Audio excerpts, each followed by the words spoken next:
Olá, tudo bem com você? Vamos hoje para mais uma aula do projeto Escola em Casa. Hoje nossa aula é conteúdo para o 9º ano. Meu nome é Luan Felipe, sou professor de matemática da rede pública do estado do Acre. Então, para não perdermos mais tempo, vamos iniciar. Então, nosso tema hoje é secções de figuras planas e poliedros, um conteúdo muito legal, dando a extensão da nossa última aula. Secções de figuras espaciais. As figuras geométricas espaciais possuem naturalmente 3 dimensões: comprimento, largura e altura. Quando você mede uma caixa de leite, por exemplo, você pode pensar como uma figura espacial, você pode pensar em 3 medidas para ela: o comprimento da base, a largura da base e a altura da caixa. Informalmente, a gente caracteriza figuras espaciais como aquelas em que a gente pode enxergar uma profundidade, o que você não consegue fazer quando você está visualizando uma folha de papel, ou seja, você está com uma figura plana, você não consegue enxergar fundo. Por exemplo, você não consegue enxergar um fundo para esse retângulo aqui, ó. Você enxerga algum fundo para ele? Não. Você enxerga 2 dimensões. Você enxerga uma largura e um comprimento, certinho? Mesmo lidando com figuras espaciais, é muito importante nós estudarmos elas por partes, ou seja, fazendo secções planas delas, né, e principalmente das suas faces, das suas tampas. Assim a gente pode aplicar todos aqueles conhecimentos que nós sabemos já de geometria plana, que valem para a geometria plana, mas que podem ser também aplicados para figuras espaciais mediante a aplicação de secções planas, ok? Isso é a principal finalidade, né, para a gente poder estudar secções planas de figuras espaciais. A secção plana ou secção transversal é a intersecção de um corpo em espaço tridimensional, como um poliedro, com um plano. Em especial, vamos estudar a interseção desses planos com as faces de um poliedro e 2 principais poliedros, os prismas e as pirâmides. Então, gente, vamos imaginar aqui, ó, nós temos esse sólido geométrico, essa figura espacial. Qual é o nome desse poliedro? Vocês lembram qual é o nome dessa figura aqui? A gente viu na última aula, né? Aqui nós temos uma pirâmide de base pentagonal. Eu posso chamar isso aqui de pirâmide pentagonal. Repare que aqui eu tenho o plano da base, que contém a base, que é o plano alfa. E aí o que aconteceu aqui, gente? Um plano paralelo à base, o plano beta, ele intercepta, certo, a pirâmide, tem uma intersecção com a pirâmide, né? E a intersecção desse plano distinto do da base e paralelo ao da base, quando intercepta a pirâmide, qual é a secção formada? Qual é a intersecção do plano com a pirâmide? É a secção plana A', B', C', D', E'. Ou seja, é um pentágono congruente ao pentágono da base. Isso quer dizer que quando acontece a intersecção de um plano paralelo da base de uma pirâmide com a pirâmide, certo? A secção formada é um polígono, certo? É um polígono paralelo ao da base, que não é congruente ao da base, gente. Mas ele é o quê? Ele tem o mesmo formato, ele tem as mesmas características, os mesmos ângulos internos. Eu posso pensar que esse pentágono aqui é uma redução do pentágono maior. Certinho, gente? Então aqui já está o que eu falei para vocês, né? Observe na imagem ao lado que a intersecção do plano beta com a pirâmide gera uma secção plana, que no caso seria o pentágono A', B', C', D', E'. Esse pentágono, no caso, tem as mesmas características do da base, exceto que os seus lados têm medidas menores. Aqui nós temos, gente, um cubo, um hexaedro, melhor dizendo, que é intersectado por um plano que contém a sua face. Então aqui a intersecção desse plano com uma face do cubo, do hexaedro, melhor dizendo, né, qual é a intersecção? É a própria face, que seria, no caso, né, um quadrado. Então aqui, gente, ó, a intersecção de um plano com cada superfície lateral de um cubo forma um quadrado. Assim dizemos que as faces de um cubo são quadradas. Então, por exemplo, quando eu faço a intersecção de uma pirâmide com qualquer plano que contenha as suas faces laterais, a secção plana vão ser triângulos. Quando eu pego prismas, né, que você viu na última aula, e eu faço a intersecção dele com planos que contêm as suas faces laterais, no caso dos prismas, essas secções geradas vão ser paralelogramas, certo? Secções planas. Gente, agora vamos estudar a intersecção de planos com corpos redondos. Aqui eu tenho a intersecção de um cilindro com o plano alfa, que é paralelo aos planos que contêm as suas bases. Você já notou qual é a região formada, qual é a secção formada? É um círculo, certo? Idêntico aos círculos da base, ou seja, são círculos de mesmo raio aqui, ó. Então, quando eu intercepto um cilindro com um plano que seja paralelo aos planos da base, eu formo círculos, né, que são de mesmas medidas, de mesmos raios, né, aos círculos das bases, melhor dizendo. Agora, quando eu pego um cilindro e faço a intersecção com um plano que contém o eixo do cilindro, no caso, eu formo uma secção chamada de secção meridiana. E aqui é interessante, gente. Eu tenho um corpo redondo, mas a intersecção de um plano que contenha o eixo do cilindro com o cilindro forma uma secção retangular. Então, se você imagina, gente, um corte, né, que é a intersecção desse plano com o cilindro, e esse plano está contendo o eixo do cilindro, que é essa reta aqui no meio, olha o que eu formo. Eu formo uma secção retangular. Ou seja, nem sempre, gente, em um corpo redondo, as suas secções planas vão ser curvas. Elas podem ser polígonos. Então, no caso aqui do cilindro, a secção meridiana de um cilindro é um retângulo, certo? Em que a largura mede h, que é a altura do cilindro, né? E o comprimento mede 2r, que é justamente o diâmetro do círculo da base. Ok?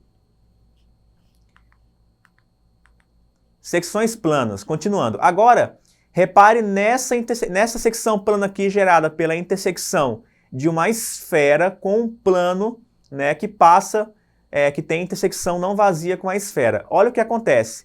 Essa região aqui dentro, gente, é a intersecção do plano com a esfera. E o que eu formei aqui, justamente o que você pensou, eu formei um círculo, ou seja, sempre que eu faço a intersecção de um plano com uma esfera, um plano que vai cortar essa esfera, a secção gerada sempre vai ser um círculo, ok? Agora, da mesma forma que aconteceu lá no cilindro, vai acontecer no cone também. Se eu faço a intersecção de um cone reto, nesse caso aqui é um cone reto, né, gente? Se eu faço a intersecção de um cone com um plano que contém o seu eixo, olha qual é, também vai ser uma secção meridiana, olha qual é a secção gerada. É uma seção, né? Eu falo secção, é um triângulo isósceles. Ou seja, a intersecção de um plano com um cone, e essa intersecção, esse plano contém contém o eixo do cone, o polígono aqui formado é um triângulo. Ou seja, mais uma vez eu tenho um exemplo de um corpo redondo em que uma de suas secções planas não é uma curva, não é um círculo, não é um pedaço de círculo, enfim. E aqui é você visualizando, né, essa secção através de um corte por trás. Então repare que realmente, ó, esse lado aqui tem a mesma medida desse, portanto, essa secção aqui seria um triângulo isósceles. Então podemos, em um cone reto, obter uma secção plana na forma de um triângulo isósceles. Essa secção é chamada de meridiana. Poliedros. Existem figuras espaciais fechadas que, quando interceptadas por qualquer plano, obtêm-se secções planas poligonais, em especial suas secções planas faciais são sempre polígonos. Quando isso acontece, dizemos que essa figura tridimensional é, na verdade, um poliedro. Então, observe os seguintes exemplos. Aqui, gente, nós temos alguns exemplos de figuras espaciais tridimensionais que são poliedros. Aqui, por exemplo, eu tenho um chamado icosaedro, aqui eu tenho o chamado dodecaedro, aqui eu tenho o chamado hexaedro, aqui eu tenho o tetraedro e aqui eu tenho o octaedro. Eu coloquei isso daqui porque eles são conhecidos como poliedros de Platão, gente. Mas olha o que há de especial, né? Por exemplo, a superfície do poliedro azul, que é o tetraedro, né? Ela possui 4 faces triangulares, ou seja, todas as faces são polígonos. Se eu pego, por exemplo, a superfície do poliedro vermelho, que eu falei que é o icosaedro, ele é formado também por 20 faces triangulares, ou seja, todas as faces são polígonos.